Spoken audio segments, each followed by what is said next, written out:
YouTube. There we go. Now I'm live. I'm such a dork. Anyway, so I won't rehash the whole thing now. But if you're watching on Facebook or YouTube, hey, hello, everybody. So I haven't really done a reading before on TikTok Live or any other social networking channels. So I figured, I can do some here. I figured if more than 2 people show up for this is awesome. And we did get quite a few people here at one point. So, yeah, anyway, so I got 3 books I'm going to read for you all. All right. I'm not going to read the entire books, obviously. I'm just going to read chapters.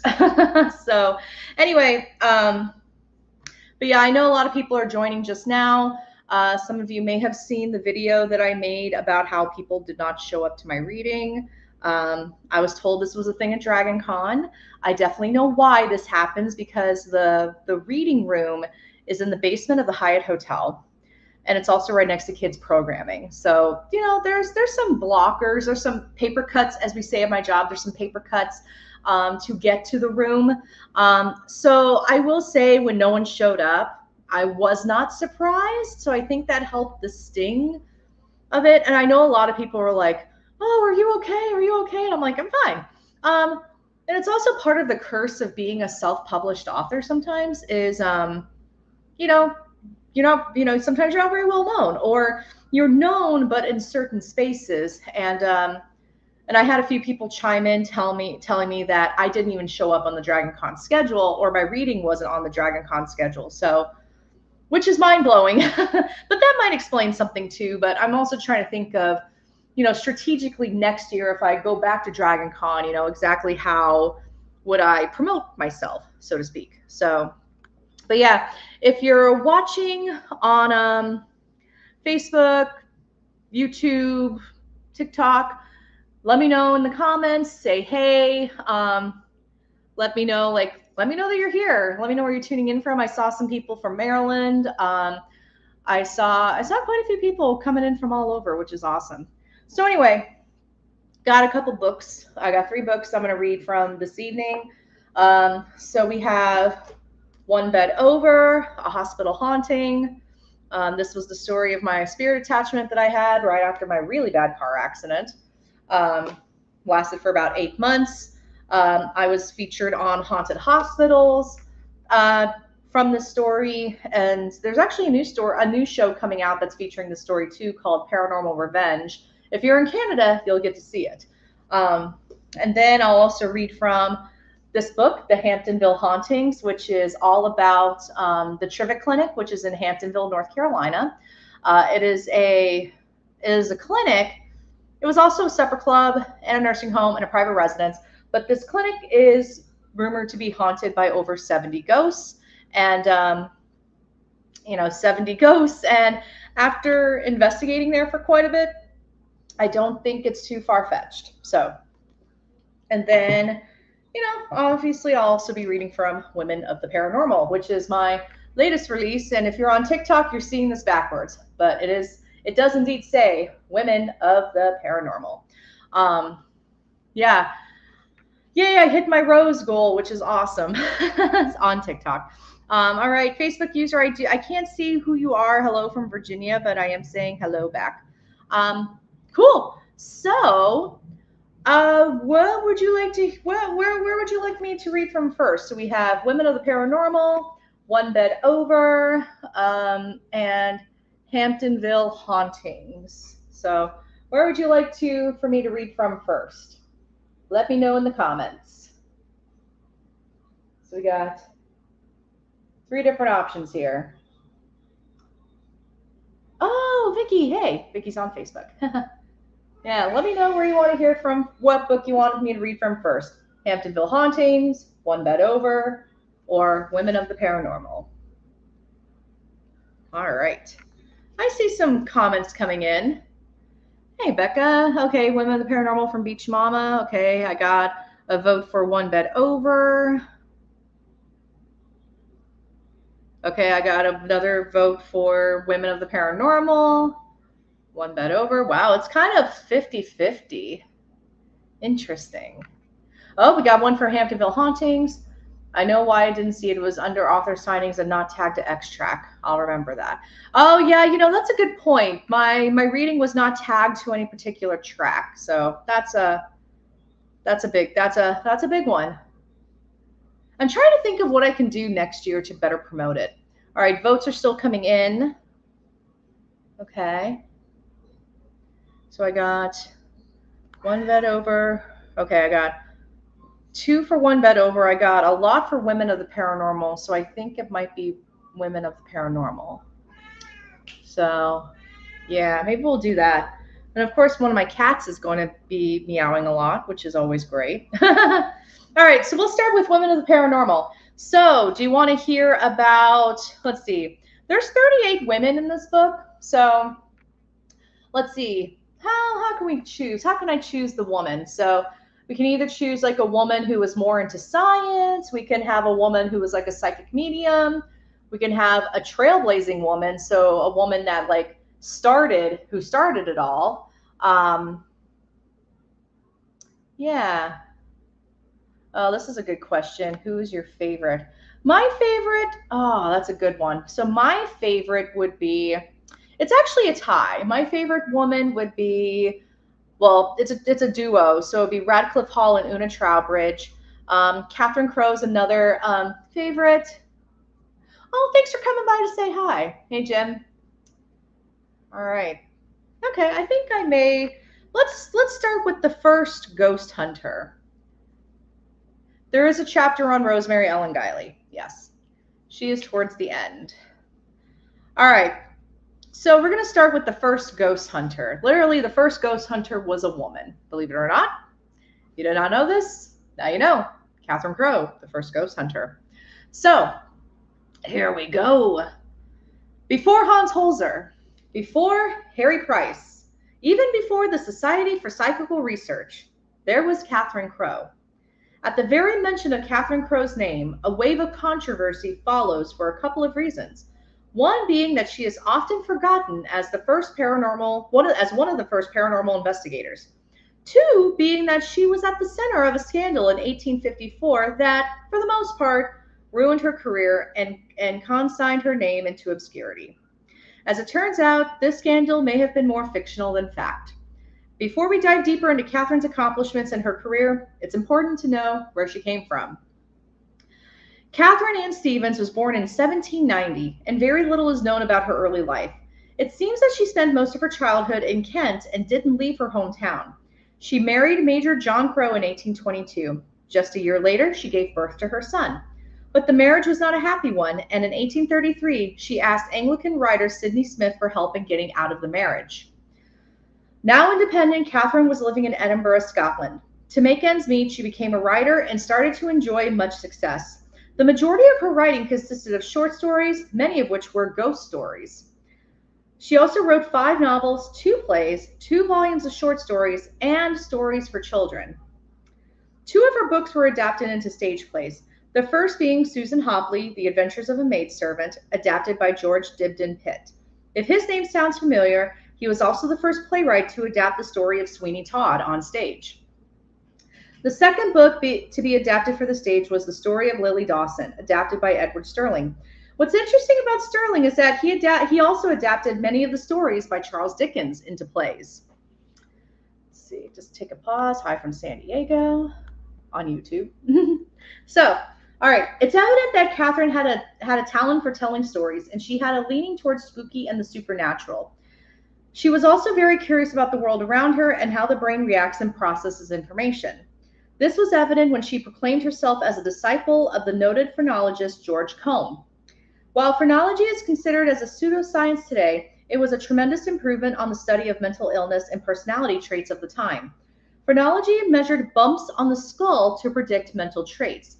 Each part of the brain was believed to house certain functions, and bumps on the skull were indicative of the good or bad mental health and personality traits. Again, while not perfect, it set a foundation for what would become the study of neurology and mental health. Catherine lived in Germany for several years before she settled back down in Scotland.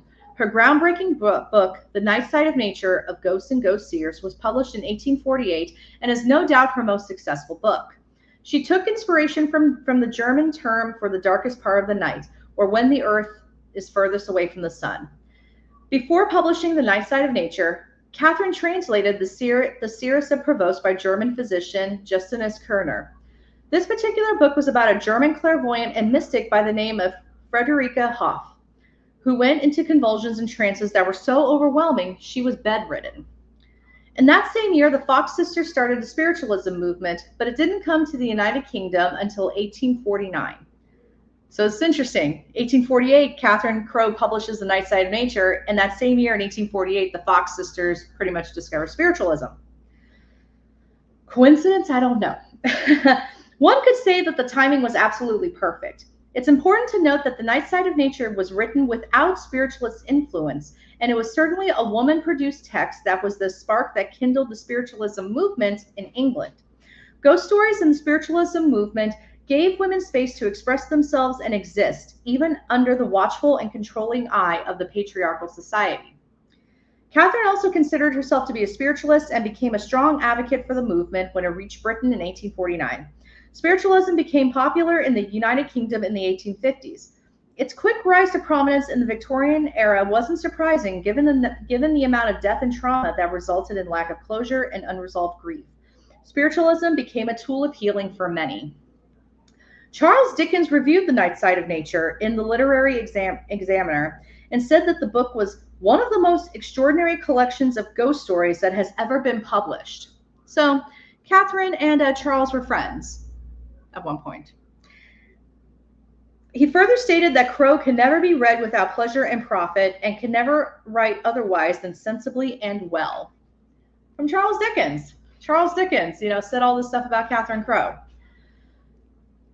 Crowe wrote the book because she wanted to gather evidence and provide authentic accounts of ghostly experiences. She gathered stories from people both directly and indirectly, from postal correspondence, newspaper reports, and legends and contemporary myths of the time. She researched multiple cultures and languages as she was researching the book. The book is also valuable when studying the paranormal beliefs of the Victorian period.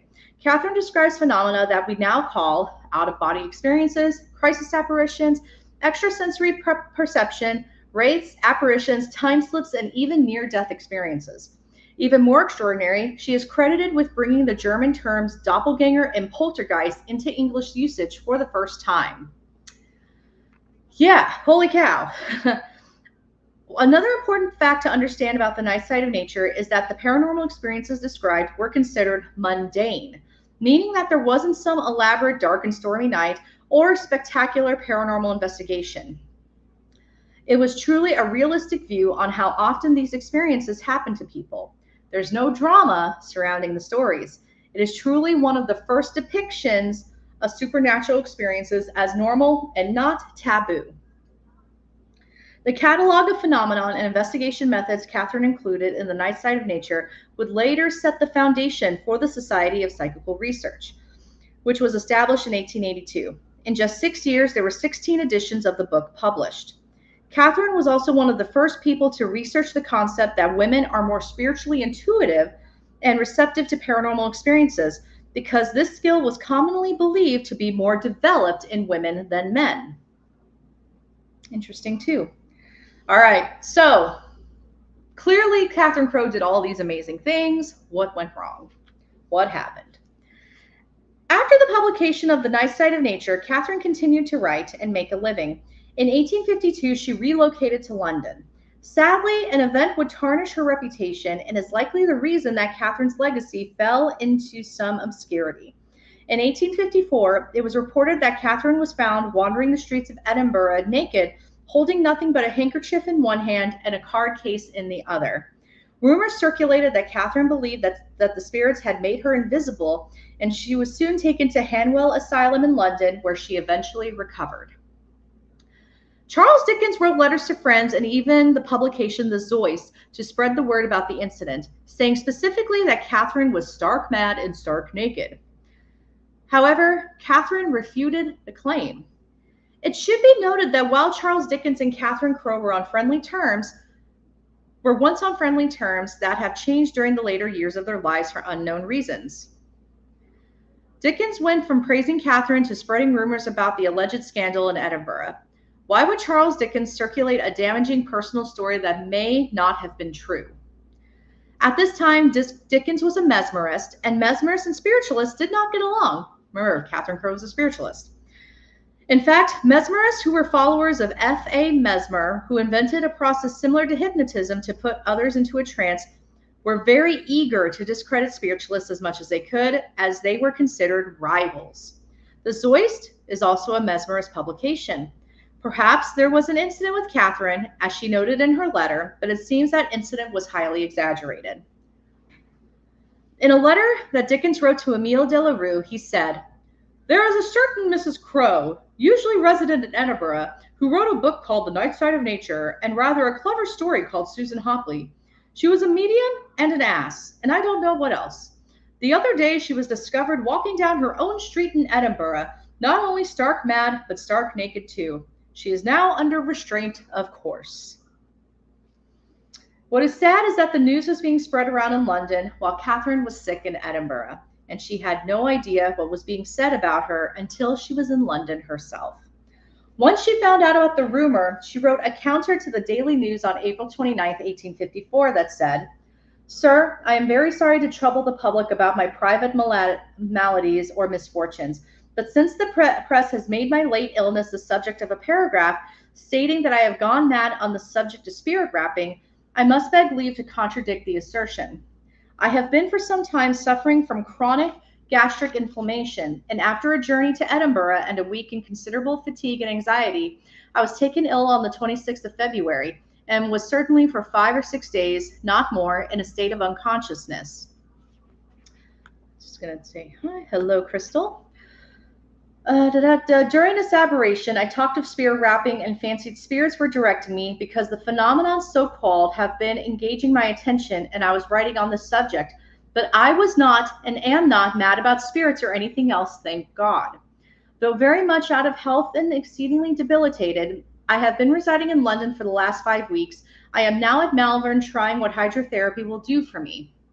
I should feel greatly obliged by your insertion of this letter, and also if those journalists who have aided in spreading the erroneous impression will assist in disseminating this corrected statement, which I should have made earlier, but the paragraph did not meet my eye till today.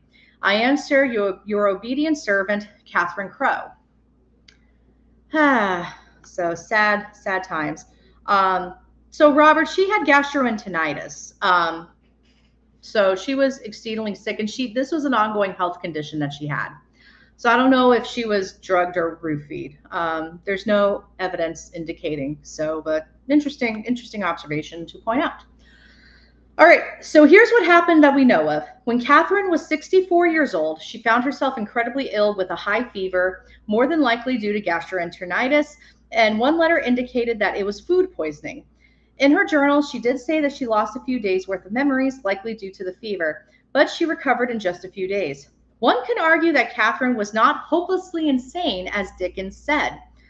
A neighbor of Catherine Crowe, a writer known as Robert Chambers, confirmed the story of Catherine being stark mad and stark naked, and he doubted whether or not insanity was the cause of it. Some have speculated that he didn't actually see it for himself, and that the wording of the letter was oddly suspicious because it was similar to what Dickens wrote, indicating that he may have parroted Dickens' words. At the time of writing this book, scholars have found no other evidence of first-hand witnesses to this incident. In 2014, the records of more than 840,000 patients who were committed to 300 mental institutions during the 19th century and early 20th century were collected by Ancestry and released on their website. The Lunacy Registers and Warrants, 1820 to 1912 records from the National Archives were digitized. This means that Catherine's name would surely be included. Upon investigating the records, there was no Catherine Crowe noted to have been admitted into Hanwell or the Royal Edinburgh Hospital, established in 1809. It would have been the closest place for medical treatment when the incident occurred. There was a Catherine Stevens, but it seems the timeline doesn't match to 1854. Even so, Catherine used the name Crowe for the rest of her life, and it wouldn't make sense to use the name Stevens unless it was to protect Catherine's privacy. The fact that there's no official record of Catherine being committed is a serious red flag. However, to this day, the story of Catherine being stark mad and stark naked continues to be shared even though the claim is weak. It's nearly the equivalent of a tabloid story making its way to the New York Times as fact.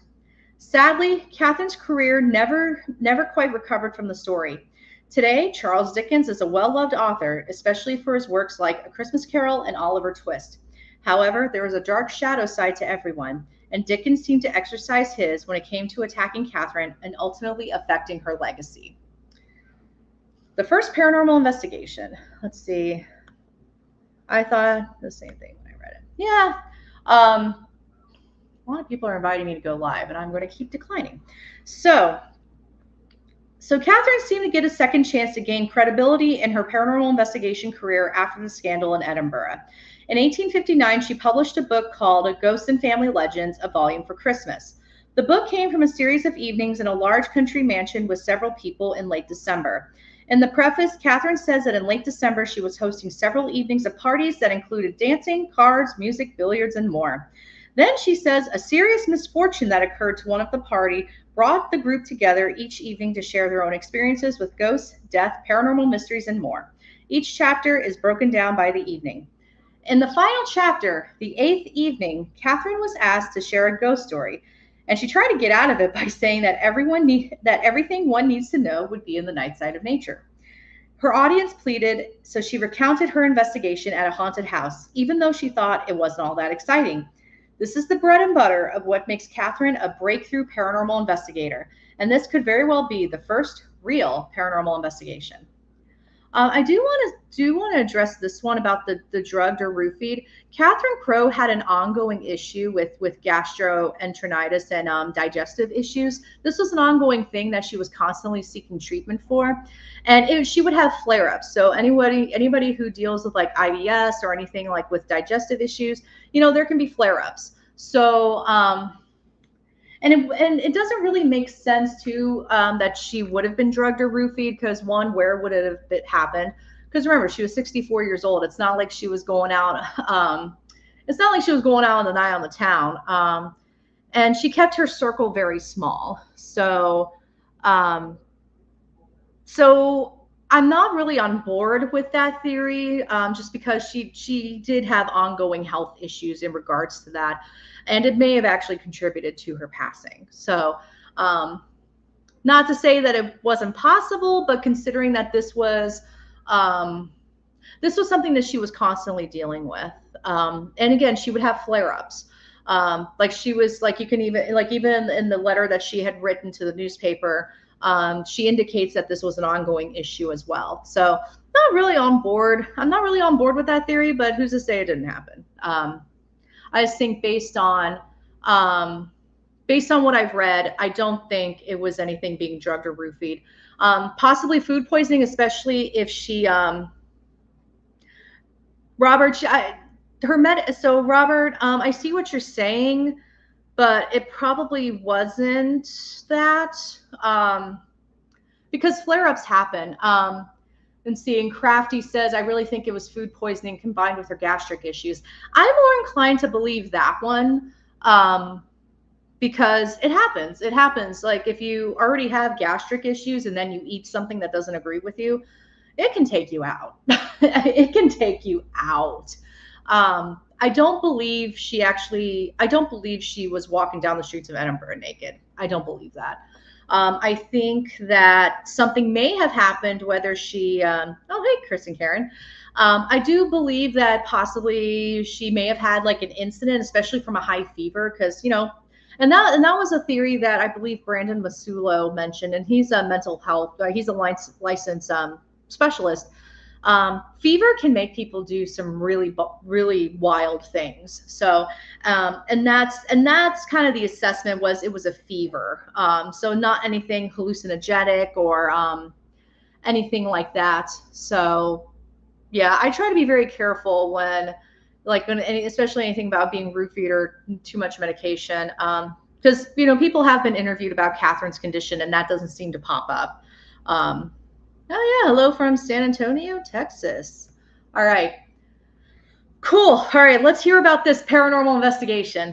So, After The Night Side of Nature was published, Catherine received numerous letters from people who wanted to share their stories. One such letter she received was from a lawyer by the name of Mick N. Again, we're in Scotland. Um,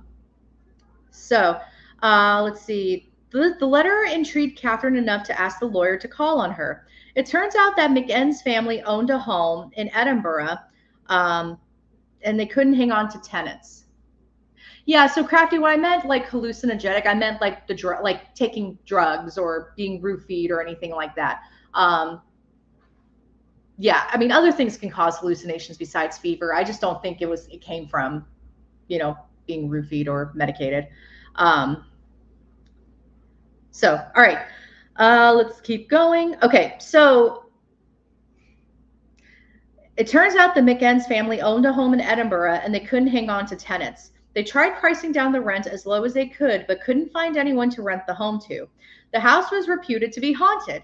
About 6 or 7 years later, Catherine discussed the haunted house to several gentlemen who wanted to visit the house. She got in touch with McN, who had the keys. The group, which included 2 men, a woman, and a clairvoyant, arrived between 11 p.m. and 12 a.m. by carriage and met McN across the street. He spoke to a police officer and assured him that the group had permission to be in the house so that Catherine and her group would not be interrupted. When it comes to the clairvoyant, Catherine did not inform the clairvoyant that the house was haunted. Instead, she told her that she was interested in buying the house and she wanted her friend to give her input before going through with the purchase.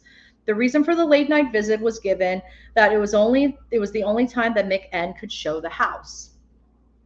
The clairvoyant was only able to do a reading through mesmerism, better known as hypnosis. Catherine describes the following. The clairvoyant was then put to sleep. She asked if she liked the house and would recommend us to take it. She shuddered and said, no, that 2 people had been murdered there and we should be troubled. We asked in which rooms and she answered, it was before this house was built, that another house stood there then, a very odd old house. This was not exactly on the same ground, but the room we were in was on part of it. She said that it was these murdered people who would trouble us. We asked if she could see them, and she answered no. This is exceptionally interesting because the clairvoyant was told nothing about the house, nor was she even on the premises for the purpose of spirit communication. Throughout the investigation, Catherine and the group attempted to contact with the spirits they believed were murdered in the house. The group waited in silence until they heard a metallic sound that Catherine described as 2 pieces of iron striking. After someone suggested turning off the lights, the clairvoyant claimed to see white lights. No one else could see them. The clairvoyant suggested to Catherine that she take her hand. According to Catherine, when she touched the clairvoyant's hand, she saw waves of white light coming from the floorboards as well as a bright diamond of light. Catherine and the clairvoyant touched each other's hand each time they saw the light and didn't speak it out loud.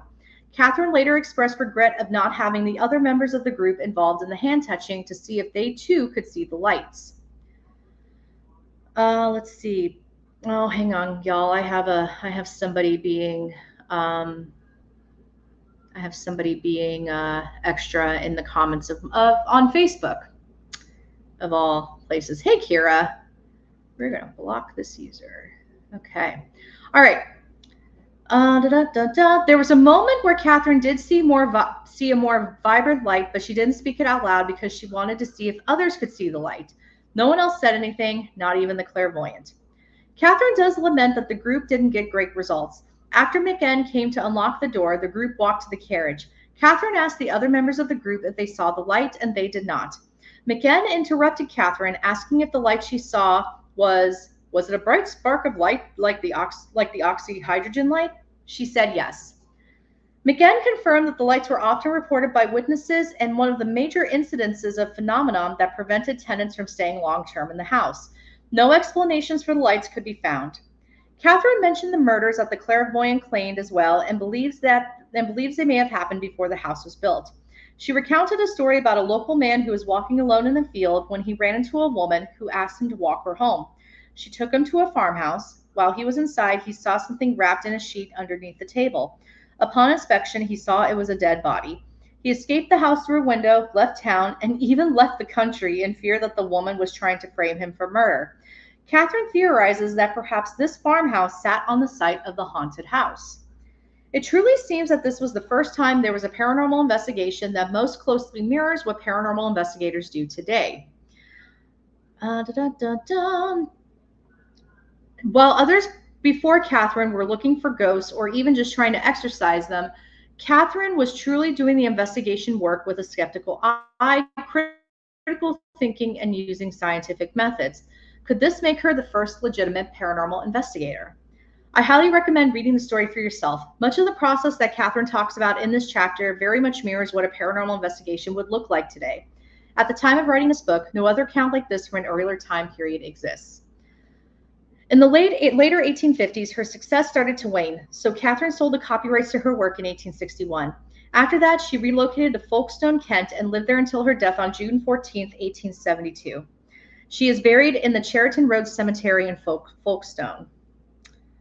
Catherine often goes uncredited as the first ghost hunter. Her legacy is often overshadowed by others who lived before her who were doing exorcisms or even cheap tricks in spirit communication. There is an obvious difference between what many of the men before her would do when approaching spirit interactions and the investigative approach that Catherine utilized. Between the night side of nature and ghosts and family legends, Catherine clearly had an interest in the paranormal that reached far beyond listening to ghost stories by candlelight. Catherine Crowe established a method and standard for investigating that millions of paranormal investigators use today, even if they don't credit her. All right, good stuff. So that is the chapter about Catherine Crowe. And you can find this in Women of the Paranormal, Volume 1, A Brief History. You can find this book on Amazon. I also sell signed copies on Etsy in case you want something that was signed. So, yeah. All right, what time is it? 7:33. Wow. Okay, let's see. All right. And there's 37 more women in this book, too. 37 more amazing women. Okay, so got two options. So we have the Hamptonville Hauntings or One Bed Over. So once again, the Hamptonville Hauntings is about a haunted clinic in Hamptonville, North Carolina that's reported to be haunted by over 70 ghosts. This book has about 4 years worth of investigations and interviews and all that good stuff. And then we have One Bed Over, a hospital haunting. This is the story of the spirit attachment I dealt with after my really bad car accident. So which one do you want to hear from? Vote now. Vote now. All right, got Hamptonville. I have a vote from Hamptonville on YouTube and Facebook. Oh, got Hamptonville on TikTok too. Okay.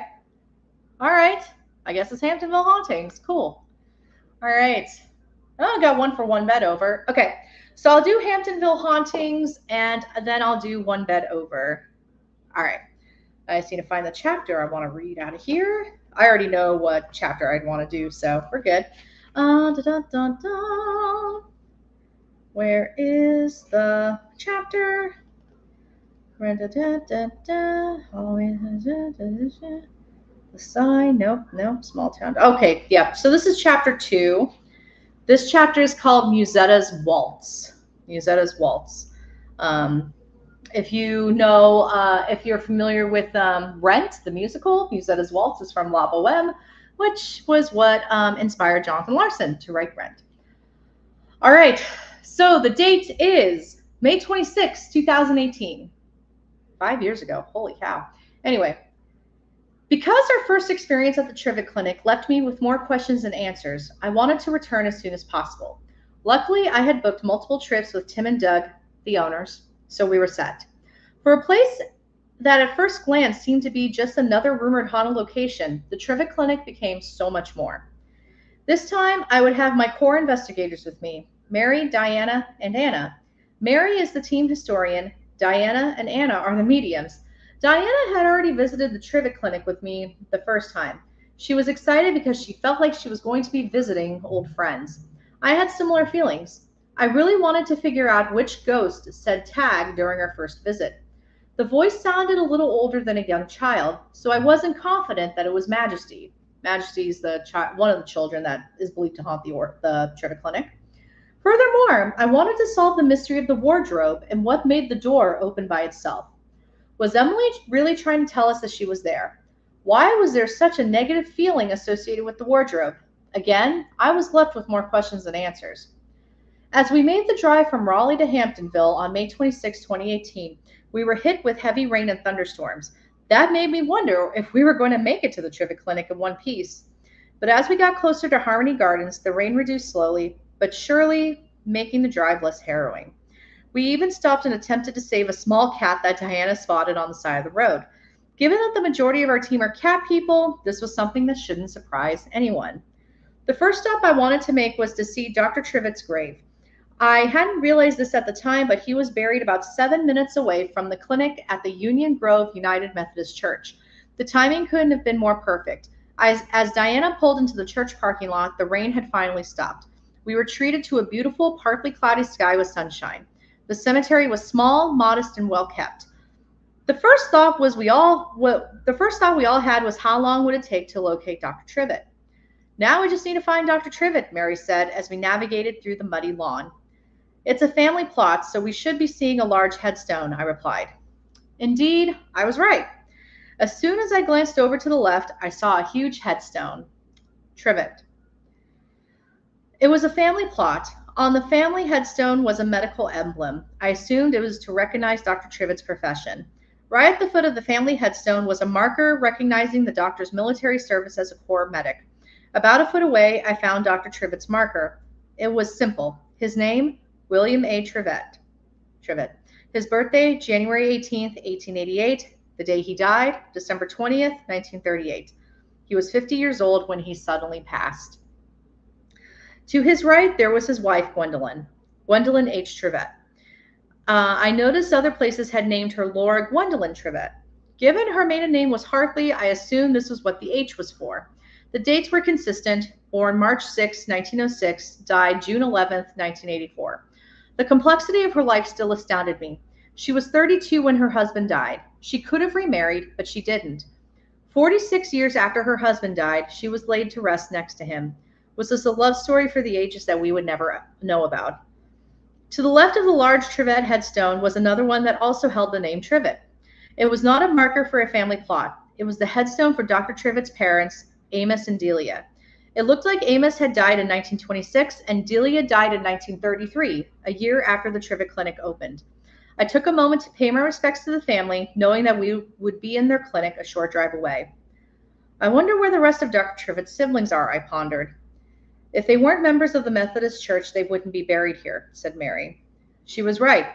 One of Dr. Trivett's sisters, Minnie Lee, was buried at the local Baptist cemetery nearby, while his other siblings seemed to be spread out around Iredell County, as well as Winston-Salem and Wilkesboro. Dr. Trivett was the only child of the family to be buried right next to his parents. With some extra time on our hands, we decided to have dinner. Being in a small town on a Saturday evening narrowed our options. We decided on a little truck stop joint called Debbie's Snack Bar. When two ghost hunters and a medium stop inside a small town cafe, you're bound to get some stares from locals. We took a corner booth and kept our voices low while discussing ghosts, theaters, and random topics about how much our world has changed over the years, especially in small towns.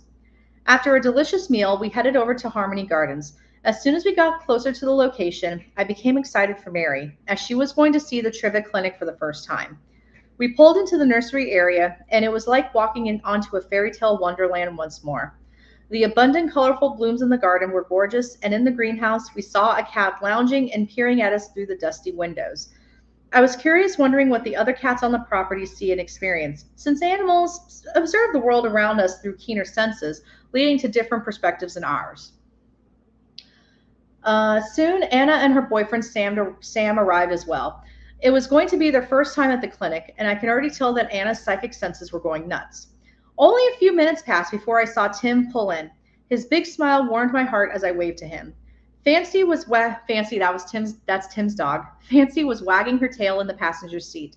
The first thing Tim said as he got out of the car was he was happy that the video we posted on social media had performed so well.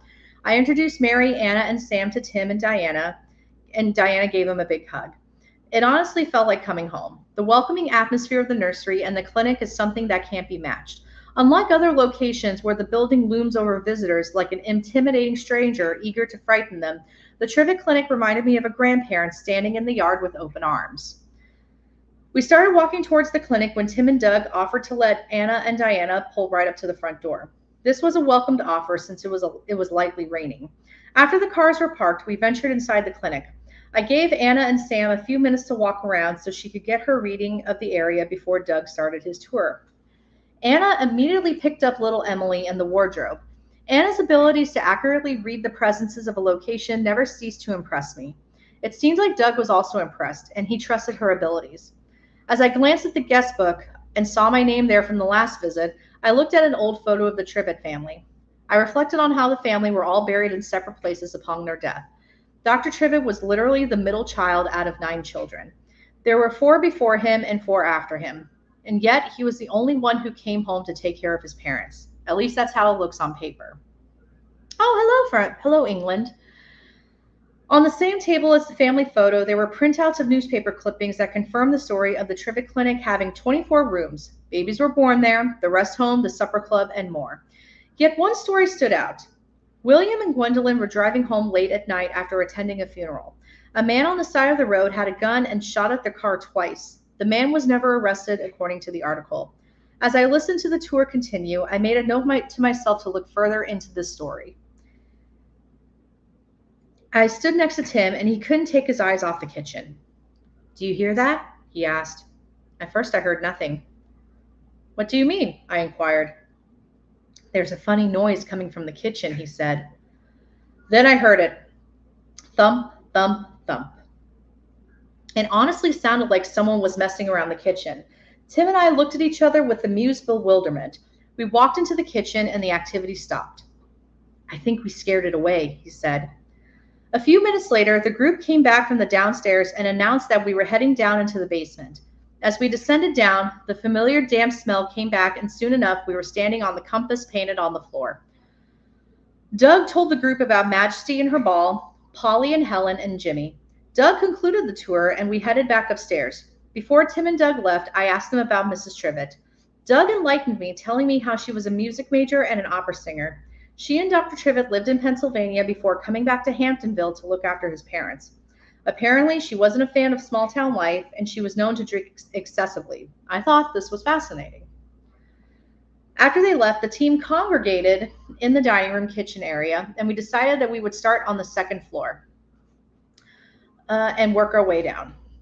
I grabbed my audio recorder and camcorder while Mary took her recorder and the PSB-7 spirit box. With Diana, Sam, and Anna along for the ride, we first wanted to debunk the mystery of the wardrobe door opening. It was still shut when we reached the room. Anna started stomping really hard and found that the door would open if she stamped her feet with considerable force. However, on the last visit, people didn't stop nearly so heavily when they tested the door, so that was a factor to consider. We went lights out and started trying to talk to Emily. Mary kept seeing activity inside the room with the dolls and decided to sit in there to see if she could experience something firsthand. I mentioned that either Majesty or Emily was quite fond of the song, The Itsy Bitsy Spider, and we sang the song twice. After the second time we sang the song, we heard this creepy doll's voice sing the song as well. Mary flipped out and ran out of the room. Apparently, as Mary was adjusting her sitting position on the bed, she touched the doll's hand, triggering the internal voice box to start singing. It was the perfect way to get the chills going. After a good laugh at Mary's expense, we decided to start a spirit box session. As the box cycled through the stations, we asked if there was anyone who wanted to talk to us. We kept getting words like yes and hello. Yeah, I would run too. A little comment there. But then we started to hear blood-curdling screams of a man begging for help. At that moment, Diana keeled over on the floor, writhing from intense pain in her right side. She kept saying, "This isn't my pain, it's his pain." Who was he? We asked the spirit box for a name, and it answered, repeating the same name, John, several times, followed by screams for help. We asked what he needed help with. Then we heard something incredibly disturbing. I was stabbed. This was interesting because John didn't make his presence known to the group that was present a month ago. Still in pain, Diana shakily attempted to stand up. She was eventually successful, and she staggered stiffly down the stairs to step outside. As soon as Diana was outside, the pain went away. Meanwhile, the PSB-7 session continued. The room felt cold as we asked questions.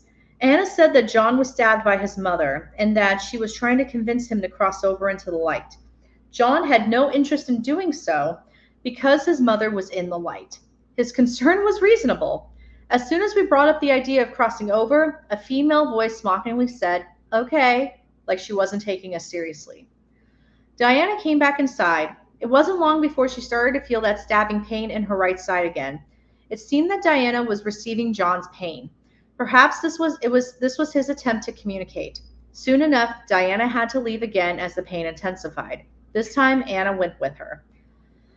As they descended the stairs, we heard the spirit box say, "Diana and nurse."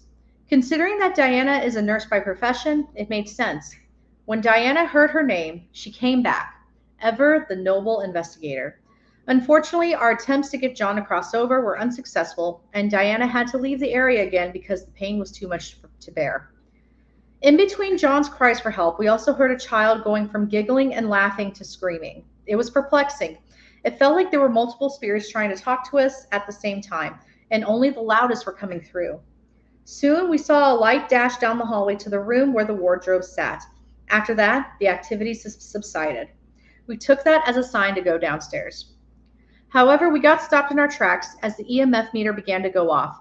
Anna took the meter and said, "Okay, who's trying to talk?" She headed towards Dr. Trivett's office in the waiting room area. Anna was certain that Miss Molly was trying to communicate. She had placed the meter on the floor in the middle of the two rooms. As Anna worked on her communication session, Mary took a seat next to the table with the guest book. I handed her the stack of newspaper clippings to read. I stood next to her and told her what I knew about the history of the clinic. We heard 2 pops outside, and Anna mentioned that there were gunshots. As Mary read, she looked up to me and said, "Are you touching the chair?" I glanced down to check, and I wasn't. Mary said she felt like someone was tapping and moving the chair. She described it as a vibrating feeling, like somebody grabbed the legs and was trying to drag it across the floor. But I wasn't close enough to the chair to move it. She got out of the chair, and then I took a seat. I initially didn't feel anything. Yeah, that's true. Not going to win Parent of the Year. What a charming mother of John. Yeah. John is a sensible spook. Don't walk into the light. Yes, we had a whole conversation about this at a DragonCon, actually. I went back to the article about how that random man shot at Dr. and Mrs. Trivett's car. As I read, the chair started to feel like it was being moved. I felt that exact same feeling, the vibration that comes with moving a chair across the floor while someone is sitting in it. Not only that, but the EMF meter was going nuts in the middle of the floor. The lights kept going from green all the way up to red. Every light on the meter was illuminated. Clearly, that particular story affected whoever was present and trying to communicate. I read the story a second time and there was no response. Anna took it as a sign that we needed to move because Majesty had now entered the picture. We went down to the basement, and Diana immediately sat herself down and picked up Majesty's ball, balancing it in her palm. As I watched the ball fly off Diana's hand, I was skeptical. Apparently, Mary was too, because she took the ball and sat down with it on her open palm. Mary decided to up the ante, and she curved her fingers upward to see if Majesty could roll the ball up her hand. We watched amazed as the ball defied gravity and crawled up Mary's fingers before it eventually fell, bouncing on the floor. I had to give this a try as well. I sat down, stabilized my arm on my thigh, and placed the ball onto my hand. As I sat and watched, keeping my arm still, I felt something invisible brush my hand, as if beckoning me to lower the ball. Majesty is apparently a small child and couldn't reach, so I lowered my hand and was astonished as it felt like a child with tiny hands was hitting the ball and making it move for me. The ball then flew down to the ground. I was shocked and couldn't believe that this was actually happening. We then asked Majesty if she wanted a new toy. The EMF meter started to light up. We went through a list of toys like another ball. We mentioned a doll. The lights went red. Then we asked what size doll she wanted. The lights went down for a small doll. Some illumination happened when we talked about a medium-sized doll. But once we got to a large doll, the lights once again went back to red. We now owe Majesty a large doll. The EMF meter lights went back down as we started some side chat about where we were going to get this doll. Sam then had a turn to see if Majesty could move the ball off his hand. He was definitely the resident skeptic of the group for the night, and he didn't think this was real. However, he curved his fingers upward like Mary did and challenged Majesty to move the ball. Sure enough, Majesty delivered, and Sam freaked out, dashing to the other side of the room. Anna then mentioned that there was another girl in the room, but she was standing at the doorway in the back of the basement. She wasn't allowed inside because she was an African American servant girl. She seemed a bit older than Majesty. As we headed in that direction, the meter was once again going nuts, and I started to feel chills. The place where Anna said the girl was standing in the same general area where I heard a voice say tag a month before. Was this the girl who wanted to play last time? Again, we heard 2 more gunshots. The neighbors were apparently active. Anna and Sam opened up the door and it led us to a covered patio. Mary was freaked out about the snakes, but luckily there were none to be found. Anna and Diana concluded that Majesty wanted us to play the same game with this girl. She proved to be just as active as Majesty, if not more. Anna was picking up a name that started with an S, and then they decided that her name might be Sonia. The EMF meter continued to illuminate by the doorway where Sam and I were standing. According to Anna, Majesty really liked Sam. As Mary was playing the ball game with Sonia, we heard a male's voice and steps on the grass, so we took that cue to leave. Even though we were on private property with lots of land, there could have been someone there that we weren't aware of. Anna and Sam called it a night and headed home since Anna had to be at work the next morning. With about 45 minutes left of our investigation, Mary, Diana, and I decided to sit in the basement and debrief. As we were talking, the EMF meter started to light up. Diana mentioned that she was feeling cold. Who's here with us? I asked. I began to say names like John, Majesty, Sonia, Polly, Helen, Dr. Trevette, Jimmy, but no response. Mrs. Trevette, I hesitantly said. Lights. Lots of lights. Dogs outside started to bark and we heard the gunshots again. Something exciting was happening both outside and in. We said hello to Mrs. Trevette and I told her how curious I was about her story. I mentioned the age difference between her and her husband, how she loved music, and how she sang. We told Mrs. Trevette that we would love to hear her sing. Mary then asked Mrs. Trevette what kind of opera she liked. Mary brought up Puccini and the EMF meter started to illuminate again. I got out my phone and looked for Musetta's Waltz from La Boheme. You can't say you know Puccini if you haven't heard Musetta's Waltz. I chose a version that didn't have any singing only because I was truly curious to see if Mrs. Trevette would sing along. As I hit the play button, something truly remarkable happened. The EMF meter wasn't just illuminating, it was going to the rhythm of the music. It would blink as if someone was singing and their vibrato was pulsing. As the music got quiet, the lights went down. When the music swelled, the lights swelled too. Diana felt extremely cold and we were all emotional. It was like Mrs. Trevette was singing to us in her own way. We felt the emotions. We felt the things we had never felt and tears were forming in our eyes. What was interesting were the random spikes in the quiet moments. If you're familiar with the vocal part of Musetta's Waltz, they actually line up to what was being sung. We applauded Mrs. Trevette and thanked her for the concert.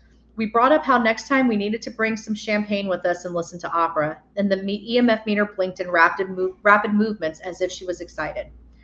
This was one of the first times I had truly felt a deep connection with another spirit like this. I wanted to know more about Mrs. Trevette after this experience. Considering we hadn't heard much about Mrs. Trevette making an appearance, were we a special exception? Or was she always there, just getting upstage with the presence of Majesty and the rest? All it took was some music, and we were all lost with her, entranced by the beautiful melody. Before we knew it, our time at the Trivia Clinic was over. Tim and Doug arrived, and we told them what happened during the evening. They confirmed our experiences that they were familiar with and were intrigued with some of the new information, such as Mrs. Trevette coming through, the presence of John, and Sonia wanting to play ball too. Doug seemed surprised at our experience with Mrs. Trevette. He told us that Majesty enjoys singing too. I mentioned the gunshots to Tim, and he looked at me strangely, like it was something that doesn't usually happen. By the end of the evening, Mary had fallen in love with the Trivia Clinic just as much as I had. This place truly became something that we wanted to be a part of, and a place we wanted to call home. Tim and Doug mentioned that they trusted us with the place and told us we could have the opportunity to stay overnight. I was floored. I also knew that investigating in this context would be a completely different adventure that I couldn't wait to try out.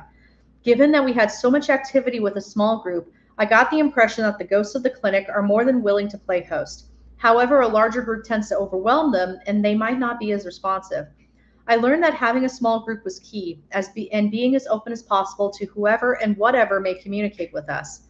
Just because it wasn't a name we recognized from other people's experiences, it didn't mean that they weren't real. Considering over 70 ghosts haunt the Trivia Clinic, there are still ghosts that want and need to be identified. As we drove home back to Raleigh, Musetta's Waltz was still playing in my mind. If I listened hard enough, I could almost hear Mrs. Trevette singing along.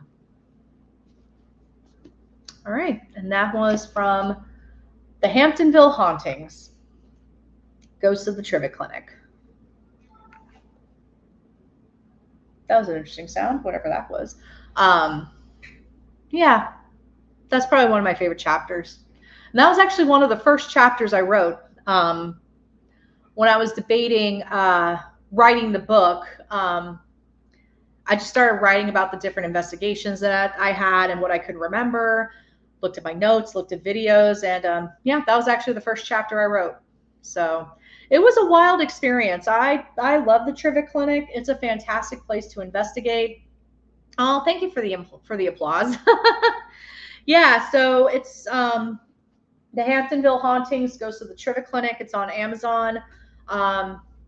I do sell signed copies on Etsy as well. It's a little bit more expensive though because you have to pay shipping, but you can definitely get it off Amazon. So yeah.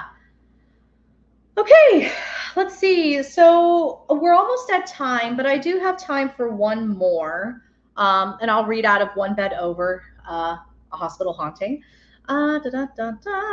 Actually, I got right to the chapter I needed to get to, which is perfect.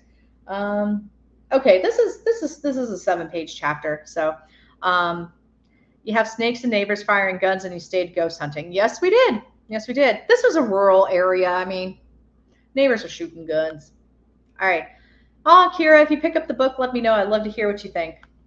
Okay, perfect. So last one I'm going to read out of is One Bed Over, a hospital haunting. Very short synopsis. I was in a really bad car accident on New Year's Eve 2005. I hydroplaned. When I got out of the car, another car came and hit me. I fell off the guardrail. I fell 25 feet onto the road below, had to go to the hospital, had an out-of-body experience. One of the other people in the hospital also getting worked on, also had an out-of-body experience. I woke up, he didn't. He attached himself to me, and then he attached himself to me for 8 months. So I started being able to see him almost immediately. He initially manifested as a shadow. Then he took on the form of the person that I saw. He was really angry with me. He kept saying things like, "Why you, not me? Why did you live? And why did I have to die?" And this lasted for 8 months. So I was in a wheelchair for quite a bit of time. I vertically sheared my pelvis, broke 3 vertebrae in my back, and shattered my tailbone. When I fell off the guardrail, I fell on my butt. I landed on my butt. That's okay, because I survived. I didn't. It's better than landing on my neck. So I'd rather land on my butt. So I was in a wheelchair for quite a bit of time, and so yeah. So this basically takes place immediately after I come home.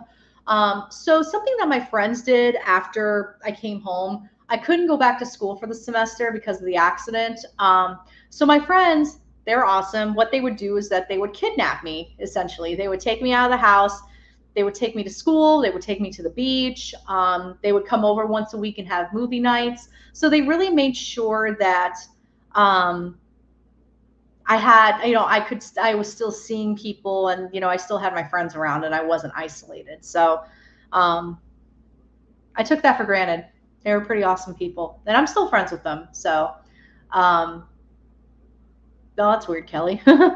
Apparently, I glitched and repeated the word die. That's not good. Um, Hopefully, it doesn't mean anything. All right, so this is chapter 14, the library. The day I was discharged from the hospital, my mom took me to In-N-Out Burger for a normal lunch. I occasionally had food brought to me in the hospital by friends, but it was rarely fresh. Don't get me wrong, I appreciated anything outside of hospital food, but if you haven't taken a bite out of a fresh double for In-N-Out Burger, you haven't lived. Even though the accident brought my mom and I closer together, I wasn't thrilled about coming home to live with her. We had a tumultuous relationship for most of my life, and it was hard to navigate my feelings with her. I loved her for sure, but I had often been afraid of her growing up. Moving out of the house several months before this, I had hoped to have an appropriate adult relationship with her, and I had hoped the distance would make things better. Now we were moving backwards, with me being dependent on her again, and her in a position to abuse that trust. When we got home, my mom had a room set up for me in the downstairs bedroom. I saw that my bed was my grandma's old hospital bed where she'd slept before her death 6 years prior. It was the same type of bed you would see in the hospitals with a lever to move it up and down. My path would be the living room, the bathroom, the bedroom, and maybe the kitchen if I could stand up long enough to grab things from the cabinet. There was no way I could go upstairs to my actual bedroom. I was a guest in my childhood home. The day I arrived home, I was looking over my shoulder, trying to find any sign of the man in the leather jacket. That's the guy who attached himself to me. Considering that he followed me from one hospital to the other, who's to say that he didn't follow me home? It was like watching a horror movie, knowing that the jump scare is coming, but you don't know when. It turns out that the double I had for lunch was going to be my last bit of real food for a little while. Since I wasn't able to cook for myself and my finances were strapped, I was completely depending on my mom for food, and she was putting me back on a diet in spite of the healthcare team telling her not to. If not for the meal train from our friends and family, I'm pretty sure I would have just been consuming protein shakes and fat-free foods.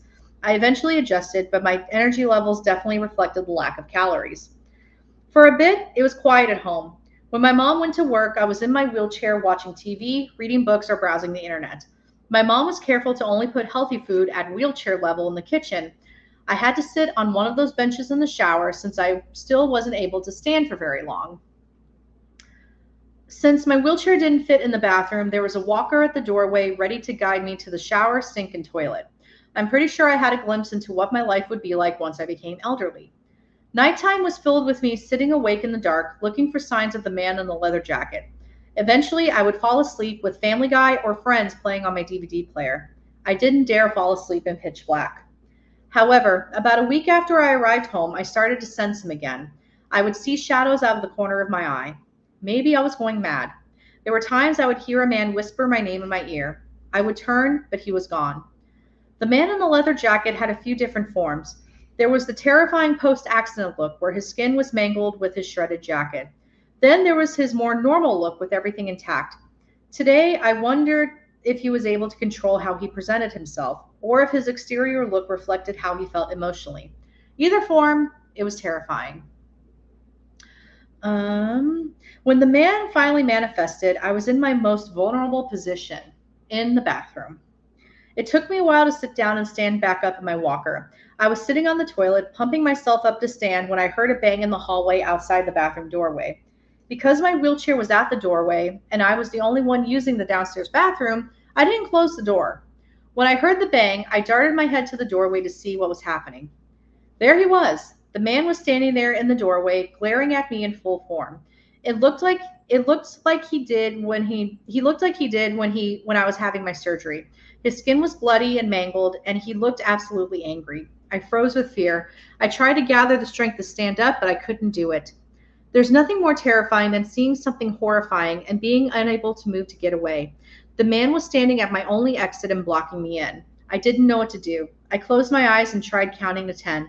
But when I opened my eyes, he was not only still there, but he was closer to me. This happened about a week after I arrived home. I dreaded being home alone, and recovery was a lonely process. Thankfully, I had friends from my show who arranged a weekly movie night where everyone would gather and hang out with me. Looking back, those were some of the best times of my life, and movie night continued even after I recovered. However, even with my friends with me for our weekly movie night, I still saw the man. He would stand in the hallway looking in the room where my friends and I were watching a movie. I would watch my friends walk right by him or even through him, and they would go to the bathroom or the kitchen. It was like they didn't even notice that he was even there, and I was the only one that could see him. It felt as though he was giving a reminder that he was still there, still lurking, still watching, and it didn't matter how many people I brought around to protect me. He was still there. My show had opened after I went into the hospital, and since they were running for a while, I was able to see the closing show. It was bittersweet. I cried once the lights went down. As I was seeing the show unfurl before me, I realized that I had missed out on so much. My life was on pause, but the rest of the world moved on. The train was leaving without me. Thankfully, my time sitting at home all day found frequent disruption from Kevin, my boyfriend at the time, and sometimes my friends who would kidnap me and take me out. Since living in San Diego meant being minutes away from the beach, my days were often filled with getting ice cream and rolling down the boardwalk in my wheelchair. Kevin would often take me to Mr. Frosty's in Pacific Beach, and we'd roll down Garnett Avenue looking at all the shops until we reached the water. It was a nice break from the quiet boredom at home, as well as the man in the leather jacket. During this time, I didn't mention the man in the leather jacket to anyone, mainly because I was worried that I wouldn't be believed. Sure, my mom believed me, but that was because she had witnessed something herself. My mom was also very spiritual in the Christian sense and totally believed that the devil was out to get us Christian soldiers. Needless to say, convincing her wasn't hard. This was also a woman raised to believe that there were no such thing as ghosts, but only demons. Let's see. Oh, yeah, I like that shirt too. Um, On some days, my college friends would pick me up during their breaks and take me back to campus so I could spend time with them. However, when class started, I found myself sitting outside by myself and taking in the quietness of campus. During those times, I wheeled myself into the Love Library at San Diego State and sat in the arts section reading plays, Shakespeare theories, and books about acting. Since I was on break from school, I wasn't sure if my library card would work, and I didn't want to find out. During one of my visits in the library, I headed to the upper floor where the arts section was, eager to fit in some reading while my friends were in class. It felt like a sense of normalcy had come back into my life. Sure, I wasn't an active student in terms of class lists and enrollment, but I was still a student. As I wheeled myself out of the elevator, I headed down the aisle and took a sharp left where Shakespeare lived. I had been struggling with the bard and needed to work on my delivery of prose monologues. I was able to stand up a bit longer now so I could look at all the shelves without assistance. When I stood up to grab a copy of Othello, I noticed someone else was in the aisles with me. I didn't acknowledge them because that wasn't who I was. In college, especially in Southern California, we weren't the type to just say hi to random strangers. I was looking down at my book, reading Iago's speech, when I felt like someone was watching me. It was unsettling, but I tried to ignore it. This particular section of the library always seemed a bit deserted anyway, and running into someone else was rare. Also, running into someone I know outside of the theater class schedule wasn't common.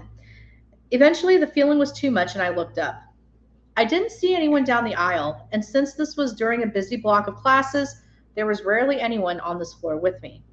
I wheeled myself down the aisle to try to get a look at who the person was. I looked in between the book stacks. There was no one around. So I went back to Othello, and a few minutes later, that feeling of being watched returned. Again, I tried ignoring it, but the longer I dismissed it, the more intense the feeling of dread grew. It felt like a dark cloud was descending upon me, and it was slowly swallowing me. Yes, one bed over. My chest got tight, and my head felt like it was underwater. It got to a point where I couldn't take it anymore, and I looked up to see who was invading my space. In the aisle next to me, I could see a pair of eyes staring at me between the book stacks. I immediately recognized those eyes and the splatters of blood around them. It was the man in the leather jacket. I froze. I couldn't get up and run away. The only thing I could do was try to wheel away as fast as I could, but my arms refused to move. It was like I lost control of my body. There was nothing more terrifying in that moment than wanting to run away, but my body and mind were cooperating. Eventually, I was able to snap out of it, and I wheeled myself down the aisle. I could see the man in the leather jacket moving with me, keeping up with my pace. I took a sharp left because, whew, and of course now my cat scares me. Oh, my Lord. Alley cat. Yeah, I could see the man. Let's see. Okay. I took a sharp left because I didn't want to run into the man again. I took another sharp right and headed toward the elevator. I wheeled myself so fast into the elevator that my wheelchair hit the wall with a loud thud. I pressed the elevator buttons as quickly as I could. The man in the leather jacket turned his head to the side and looked at me. For the first time since the accident, he smiled. He turned the rest of his body to face me and started charging towards the elevator where I was. I hit the door close button repeatedly as the door moved slower than molasses. Just as the man was about to cross the doorway, the elevator doors shut. I breathed a sigh of relief, which only lasted a moment. I felt a presence again and turned to my right, and there he was, standing next to me. I screamed, "God damn it, no," and put my head in my hands. I wanted it to be over. To be tormented like this made me feel like I was losing my mind and going crazy. All of these worst case scenarios played in my head. What if this was my life permanently? Would I ever have a normal life ever again? All of these thoughts went through my head as I struggled to process this moment. When I looked up, he was gone. All right. That was chapter 14 out of One Bed Over, A Hospital Haunting. All right. Awesome, y'all. Well, if you're interested in any of these books, look up my name on Amazon. All of these books are on Amazon. One Bed Over, Hospital Haunting, The Hamptonville Hauntings, and Women of the Paranormal. So, yeah, this was fun. I'm glad I did this. This was really awesome to read out of the books. It really makes up for the lack of presence at DragonCon. So, yeah, I just want to say thank you everyone for joining me tonight. I am going to finish my dinner and play with the cats because clearly they want my attention, and Callie gave me a jump scare. Oh my gosh. Oh, Spooky Appalachia, thank you. I'm glad you got, yay, thanks. Thanks for supporting independent authors. I appreciate it. All right, y'all. I'm gonna go ahead and close this out. Thank you so much for joining me tonight. I'm gonna be making some more content on TikTok, YouTube. I'm hoping to start making YouTube videos again. Yeah, lots of things are moving and shaking. I will be at Sleepy Hollow Paracon next Saturday, September 16th. So if you're in the New York area, New York City, Tarrytown, New York, come say hi. It's Sleepy Hollow Paracon. It's going to be from 10 a.m. to 5 p.m. And yeah, it should be good times. So, all right, y'all. Thank you all so much for joining me. Oh, yeah, thank you for posting that link. Thank you all so much for joining me. I would like to go to the Mothman Festival one day. One day, hopefully. I would love to be a speaker too. One day I'll make it to Mothman. All right, y'all. I hope y'all have a good night, and I'll see you all next time. All right, closing.